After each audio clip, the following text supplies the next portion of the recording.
Lee Roberts with Jack Pearce, 24 hours removed from the 5-0 defeat for the Rocks. Jack, yesterday, we've had time to reflect. What went wrong for the Rocks? I feel more for the supporters actually than I do for the team, because obviously the FA Cup is still one of those competitions that can give fans a good feeling and something to look forward to during the year. There's nothing better than looking forward to a Monday when, or in this present crisis, other days of the week when the draw is made.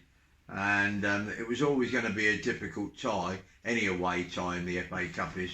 And if you look at yesterday's results, there was some very strange results yesterday for other Premier League clubs in our league. I think Folkestone got beat quite comprehensively. Carshalton got beat against a team from a lower level, and we got humiliated at Hayes and Yeading. But all I would say is that if you actually come in at half time and ask the general people in the crowd who was going to win 5-0, I think they might have struggled to say it was going to be Hayes and Yeading, because all I know is I was sat in the main stand, the far side, with their manager, and he didn't know where I was, but I knew where he was. And he left his seat after half an hour because he was totally concerned of the fact we were in total command of the game. And when you analyse the actual first half, which we tried to do at half time, I thought we had 3 opportunities to score, and we got in one very dangerous position where we didn't actually do very much with it. But the reason, what I looked at the 4 chances, 3 were created by good passing football by Bogner, and one of their chances was created by one of their defenders making a poor decision. The last 10 minutes of the first half, once again, we did give them a couple of opportunities at our goal. And when you analyse the chances they had first half, which were about 3, all of them were self-inflicted, not by the wonderful football of the opposition. And if we look at the Bishop Stortford result, we gifted them 2 goals where they didn't have to work for them, 2 unnecessary penalties. If we then go to, say, Park, both goals gifted again by our players. If we go to Haringey and we look there, gifted penalty again and another gifted goal, giving the ball to their people when there didn't seem any danger.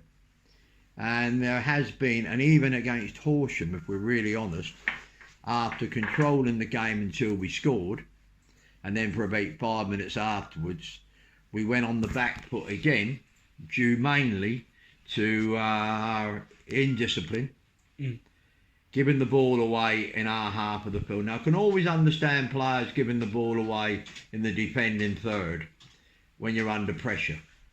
But we do it when we're not actually under any pressure, only our own ability. And there's a common theme within the team, this group of players, that there's a definite ill discipline.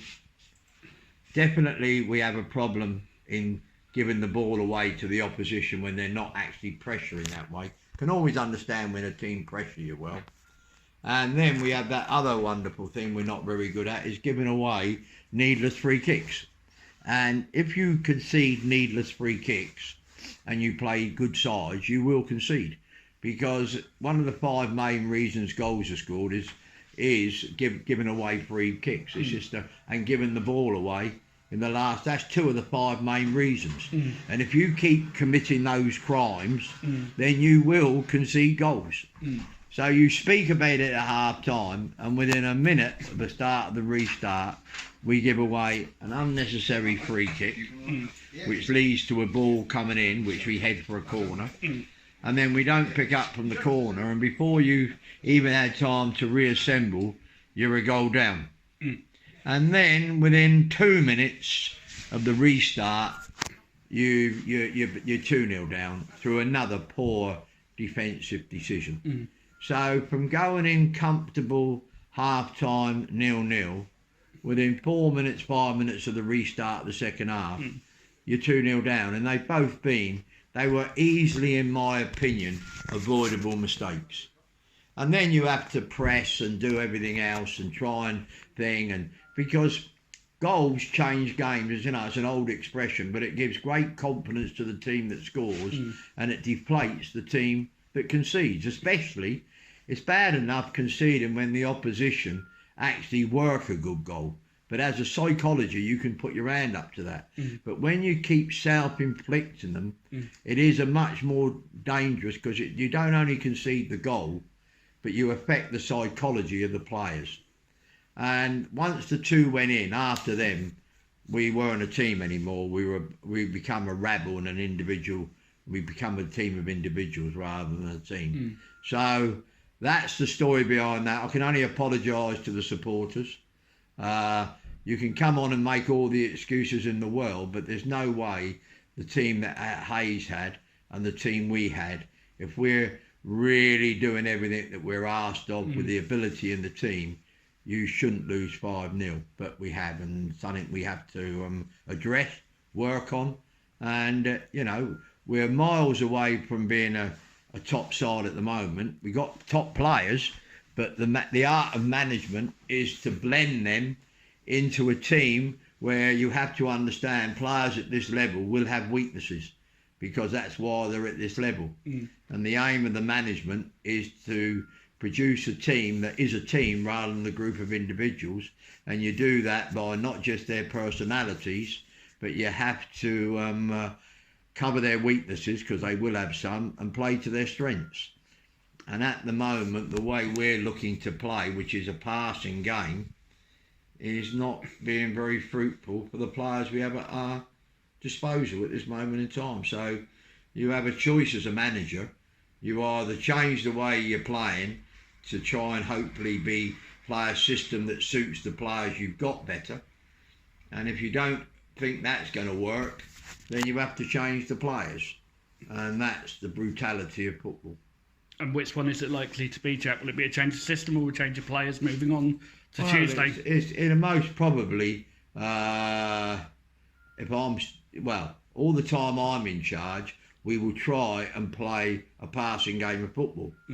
We might need to adapt it a little bit to suit the present personnel, but I would think there will be changes in personnel, because I've seen it now, the same consistent pattern for 5 games.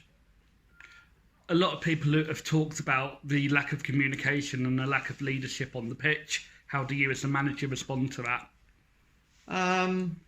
All I can tell you is that every time we meet as a group of players in training and matches, the management of the club keep trying to impress on people how poor we are in our communication. Because whatever you do on a Tuesday and Thursday is what you replicate on the Saturday.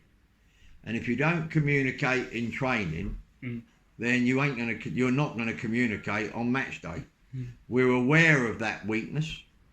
So it's not something that's totally that someone has spotted, which is that the management not aware of. But it's very difficult to give players, you know, that comes from personality. And most players have got great personality and very good communication skills. And like lots of things in life, it's very easy to be disciplined, communicative in ways of speech and thing when you're winning. But actually, discipline and communication is far more important when things are going against you. And it's an avenue that we're not very good at. On Tuesday, the Rocks back here at Nywood Lane. It's the first game for Bognor Regis here under the new stand, the new lights and PA system. How important is it that the crowd we expected to be 600 are entertained and the Rocks bounce back from that absolutely horror show on Saturday in Middlesex? Well, it's obviously important. You can't, but we are playing one of the best sides in the league. You know, so I don't expect to see us rebounding by scoring 5 or anything like that. You know what I mean? At home, we're obviously aware of it, but they were bruised yesterday, Carshalton, because they're a team who haven't got, you know, they'll be in the top 6 at the end of the season in this league, and they got beat by a team from a lower league. so they'll be out. And I read the report of the game, and it was basically they absolutely dominated proceedings, totally dominated the game.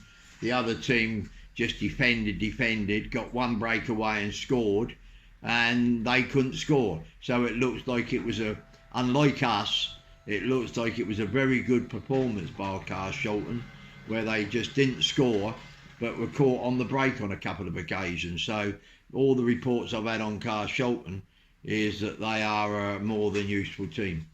You started the interview by mentioning the fans. I'll end the interview. What's your message to the fans who did travel to Hayes and Yedding yesterday, Jack, as the manager of Bognor Regis Town Football Club?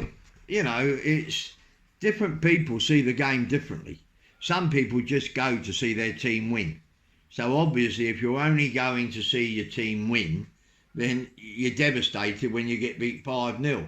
If you're looking for your team to have a cup run and they get knocked out, you're very unhappy with that. So I wouldn't expect spectators to be over enamoured with how we did. But I would expect people that are absolutely have a, what's the word I'm looking for? An understanding of the game in a greater technical sense would understand that in the first half, you wouldn't have been surprised if Bognor had come in at half-time 1 or 2-0 up. That could have easily been the case. And then it's a totally different game from there on in. And they don't become bad players overnight. We have got some talented players. But as I said at the start, the job of the management is to create an atmosphere where talented players want to play, but you have to get the balance of covering their weaknesses, which they will have, and playing to their strengths. And at the moment, in the 5 games, we haven't got anywhere near that. We've had little flurries in games where we've done quite well, but from a point of view of consistently over the 90 minutes, and we say at the moment, I feel in some games I'm more nervous of conceding the goal when we got comfortable possession on the edge of our defending third than when the opposition have got the ball in that situation.